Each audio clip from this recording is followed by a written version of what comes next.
주시는 말씀 시편 144편 1절부터 15절 한 편을 다 읽도록 하겠습니다.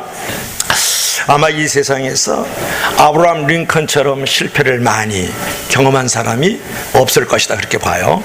27번의 큰 실패를 경험했는데 첫째로는 집을 잃고 집에서 쫓겨나는 실패가 있었어요. 그리고 약혼자가 갑자기 급사해요. 이제 죽어서 결혼을 못하게 되는 것이죠. 그 약혼자하고는. 그 다음에 이제 사업의 실패는 말할 것도 없고, 선거에서 낙선한 얘기는 너무 많이 들었죠. 선거를 많이 낙선을 했어요. 그러면서 끊임없는 그 실패의 그 연속 선상에 서 있었던 사람이 누구냐면 아브라함 링컨이다. 친구들이 오직하면 모든 칼하고 면도칼을 주변에서 다 치워버렸다는 거 아니에요. 죽을까봐. 그랬던 사람이 누구라고요? 링컨이다. 그러나 그가 거듭되는 실패를 통해서 교훈을 얻은 것이 있는데요, 그런 실패 속에서도 교훈을 가지고 더 커다란 시도를 해야만 된다는 큰 믿음을 가지고 있었던 사람이 누구냐면 아브라함 링컨이에요. 그가 이런 말을 했어요. 내가 실패할 때마다 마귀는 내게 찾아와서 넌 끝장났어 이렇게 말을 했다. 그러나 내가 실패할 때마다 하나님이 나에게 찾아와서 이 실패를 경험을 가지고 더 큰 일을 시도하라고 말씀을 하셨다. 나는 마귀의 말을 듣지 않고 하나님의 말씀에 귀를 기울였다. 할렐루야. 여러분, 결국 링컨은 하나님의 도우심 속에서 그런 많은 그 실패의 그 일상의 삶 속에서도 날마다 승리하는 삶을 살 수 있었다라는 것이에요. 저와 여러분은 우리가 어떻게 날마다 이기면서 지속적인 승리의 삶을 살 수 있을까? 오늘 그것을 생각해 보려고 하는 것이죠. 오늘 시편 144편에는 어떻습니까? 여러분의 성경책을 보니까 부제가 뭡니까? 다윗의 시 이렇게 나와 있어요. 그죠? 다윗의 시 이렇게 나와 있지만 다른 성경 번역본을 보면은 다윗이 골리앗을 이겼을 때 쓴 시 이렇게 나왔다는 것을 여러분이 좀 참조를 하면 좋을 것 같아요. 다윗이 골리앗을 이긴 사건을 해고하면서 지었던 시가 시편 144편이다. 이제 그런 부분이에요. 그처럼 여러분, 과거의 어떤 그 일시적인 승리가 아니고 계속적으로 날마다 지속적으로 우리가 이기는 삶, 승리하는 삶을 이 다윗처럼 갖기 위해서는 이제 어떻게 해야 될까? 첫째로 따라합시다. 하나님을 찬송하라. 하나님을 찬송하라. 자, 본문 1절 말씀을 읽어봅시다. 다 같이 시작.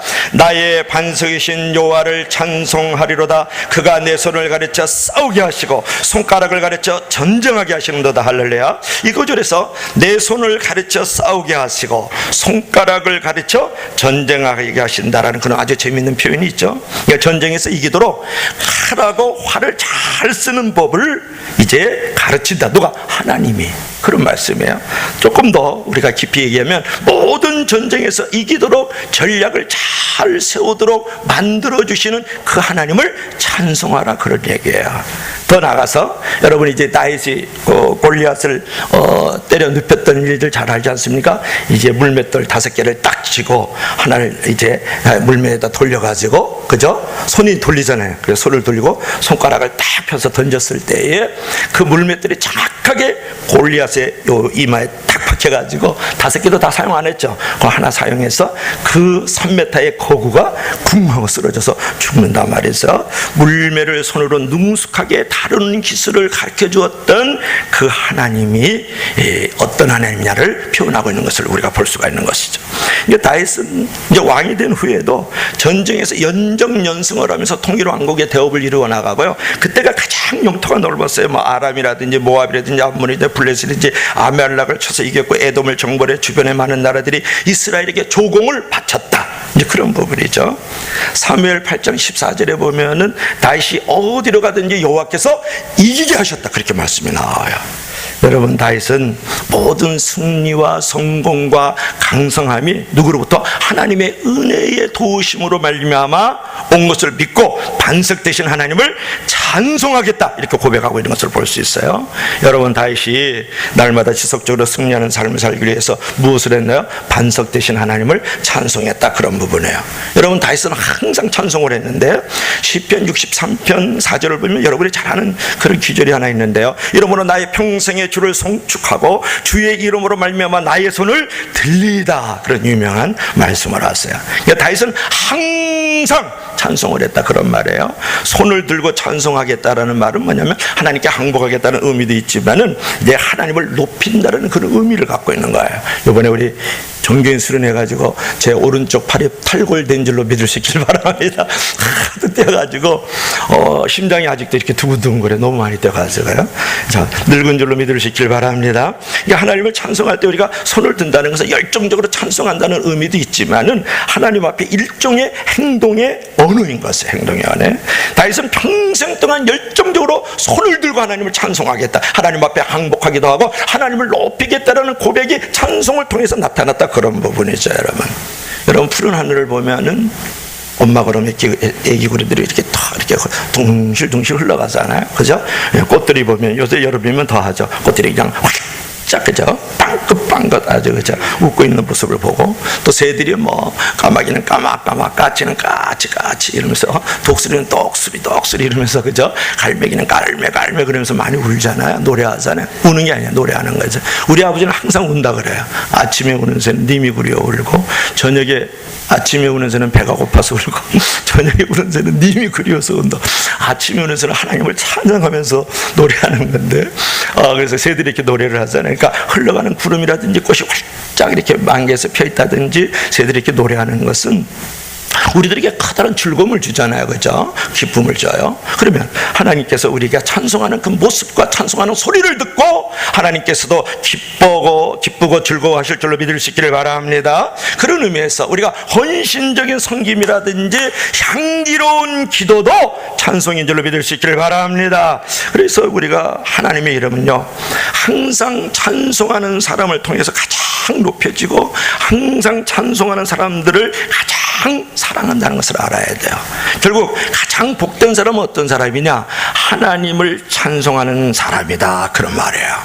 그럴 때 그런 찬송의 삶을 살아갈 때에 진정으로 날마다의 삶 속에서 승리할 수 있는 힘, 능력, 은혜가 거기서부터 온다는 것이죠.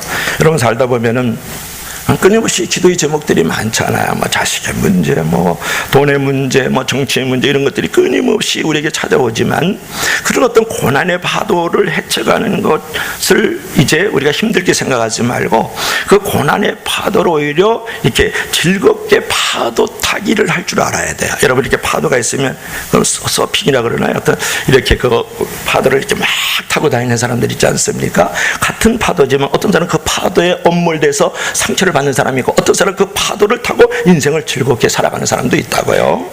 여러분 현실이 좋게 펼쳐질 때만 기뻐서 찬송하지 마시고 먼저 찬송하면 심령이 기뻐질 때도 많다, 그런 말이에요. 즐겁기에 찬송하지 말고 즐겁게 먼저 찬송하기를 주의 이름으로 축원합니다. 그러면 마음도 즐거워지면서 조만간 즐거운 일이 일어나고 삶의 자리에서 여러 가지 고난과 역경이 나를 엄습하고 엄물에 올지라도 이겨나갈 수 있는 힘이 거기에 있다, 그런 말이에요. 찬송에 있다, 그런 말이에요. 즐거워서도 찬송하고 즐겁게 되기 위해서도 찬송할 줄 알아야 되겠다. 찬송은 여러분 외적인 승리의 역사도 있지만 내면의 승리도 주어지는 줄로 믿으시기를 바랍니다. 자, 두 번째로 따라합시다. 하나님께 피하라. 자, 그것을 하나님께 피하라. 자, 2절 한번 읽어봅시다. 2절 말씀 속으로 피할 때가 제일 시원하고 이제 배고픔이 없어요. 시작. 여호와는 나의 사랑이시오 나의 요새시오 나의 산성이시오 나를 건지시는 이시오 나의 방패시니 내가 그에게 피하였고 그가 내 백성을 내게 복종하게 하셨나이다. 아멘. 내가 그에게 피하였고 어떤 분에게? 산성이 되시고 요새가 되시고 건져주시고 사랑이 되시는 그분에게 내가 피하였다, 그렇게 성경은 말씀하고 있지 않습니까? 다윗이 하나님을 나의 사랑, 나의 요새, 나의 산성, 나를 건지시니 나의 방패라고 고백한 것은 하나님께 피하는 것이 가장 안전한 선택이고 거기에 진정한 시원함이 있고 거기에 배부름이 있다는 것을 우리에게 고백하고 있는 것이에요. 여러분은 어디에 피하고 있어요? 계곡에 가서 삼겹살 또 구워 먹고 아침 이슬 쫙 따라가지고 한 잔 이렇게 하자, 그죠? 아니 계곡까지 가서 왜 삼겹살 구워 먹냐고. 거기 가서는 책 한 권 다 시편 있잖아요. 시편 같은 거 다 좋은 단편소설가 하나 딱 가져가서 계곡에서 발 담그고 말이죠. 수박으로 하모니카 확 불면서 말이죠. 거기 가서도 아침 이슬 먹고 새벽 이슬 먹고 막 이런단 말이에요. 그러지 않길 바래. 그렇게 피하면은 위로가 돼요? 건강해요? 술 잡수면 목마르고 또 엉뚱한 생각 들고 깽판 부리고 그러지 않습니까? 아니. 어떤 사람은 돈에 피하고, 어떤 사람은 여자에게 피하고, 어떤 사람이 친구에 피하고, 나만이 가지고 있는 어떤 좋지 못한 어떤 습관에 피하기도 하고 그렇죠. 그러나 여러분, 문제가 생길 때마다 하나님께 피했던 삶이 그 다윗의 승리의 비결이라는 거예요. 다윗은 피한다는 말을 많이 하는데 제가 성경을 찾아보니까 시편만 해도 수백 구절이에요. 못 찾겠어요. 다 못하게 들었어요. 제가 하나님의 내가 주께 피하거니 나를 쫓아오는 모든 자에게서 나를 구원하사. 시편 7편 1편. 하나님의 내가 주께 피하나이다. 주는 나의 방패와 산성이시다. 오늘 본문 내가 부르짖을 때 나의 피할 바위가 됐어, 요새가 됐어. 시편 31편 2절. 내가 사람에게 의지하는 것보다도 하나님께 피하는 것이 좋사옵나이다. 시편 118편 8절. 다윗은 어려울 때, 즐거울 때 항상 어떻게 하나님께 피하는 모습을 볼 수가 있어요. 여러분, 큰 문제의 골리앗이 우리에게 많이 있지 않습니까? 살다 보면 질병의 골리앗, 두려움의 골리앗, 유혹의 골리앗, 정력의 골리앗, 미움의 골리앗, 시기의 골리앗, 원망 질투의 그런 골리앗들이 우리에게 나아올 때에 그거 이겨내기 쉽지 않았습니다. 그러나 승리하게 하시는 하나님의 그 능력과 그 품에 피할 때에 우리가 넉넉하게 거기서 우리가 이길 수가 있는 것이에요. 여러분, 길을 막힐 때에, 내가 문이 닫힐 때에 하나님께 피하고 하나님의 품을 떠나지 말아야 돼요. 아멘. 큰 문제의 골리앗을 만나도 감사와 예배의 자리를 떠나지 말아야 되고, 여러가지 시련의 골리앗을 나에게 만날 때에도 기도와 말씀의 자리를 떠나지 말아야 된단 말이에요. 아멘. 거기에 능력이 있고, 거기에 힘이 있고, 거기에 시원함이 있고, 거기에 배부름이 있고, 거기에 안전함이 있어요. 믿으시면 나같이 아멘. 이것을 잊지 말아야 돼요. 어디에 피하고 있는 것이에요? 하나님께 피하면 놀라운 축복이 있고 평안이 있지 않습니까? 예수님의 제자들이 더 우리가 바다로 가야지, 바다로 가야 되는데 예수님이 백금머리에서 주무시잖아요. 근데 큰 도도광풍이 불어오니까 배가 이제 위협에 빠졌고 파도가 그들을 삼키려고 그러잖아요. 우리가 죽게 된 것을 돌아보지 않습니까? 이제 그 얘기를 해서 예수님께서 바람과 바다를 꾸짖으셨다. 그랬더니 이제 잔잔해졌죠. 유리올처럼. 이 얘기는 제가 뭘 말하냐 그러면, 시선을 여러분 항상 환경과 문제에 두지 마세요. 시선을 어떤 약점과 단점에 두지 마세요. 문제를 바라봐서 문제가 해결되면 문제 없겠네, 그 유명한 말이에요. 여러분, 문제를 바라봐서 해결이 됩니까?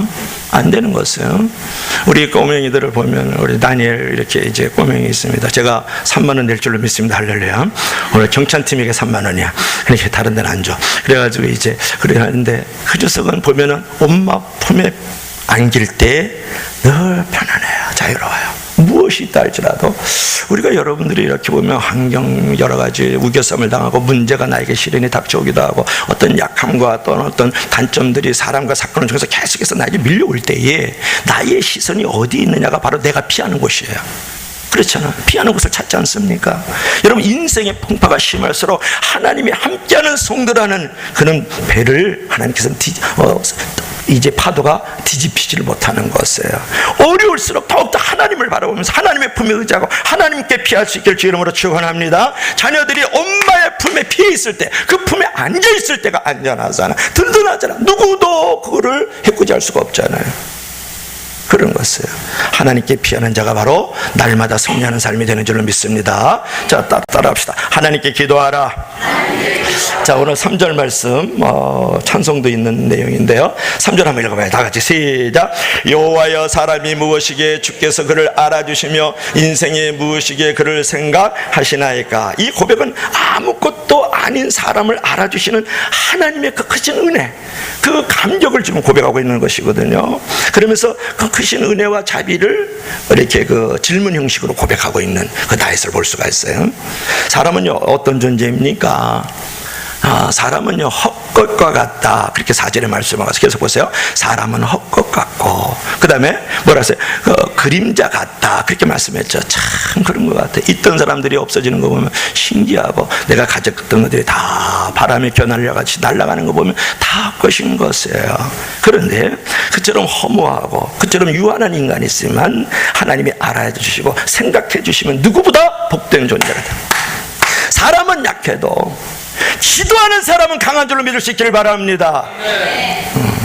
여러분이 서 있을 때 교만하고 약한 사람이에요. 여러분이 무릎을 꿇을 때 강한 사람이고 하나님 앞에 크게 쓰임받는 사람이 되는 줄로 믿을 수 있기를 바랍니다.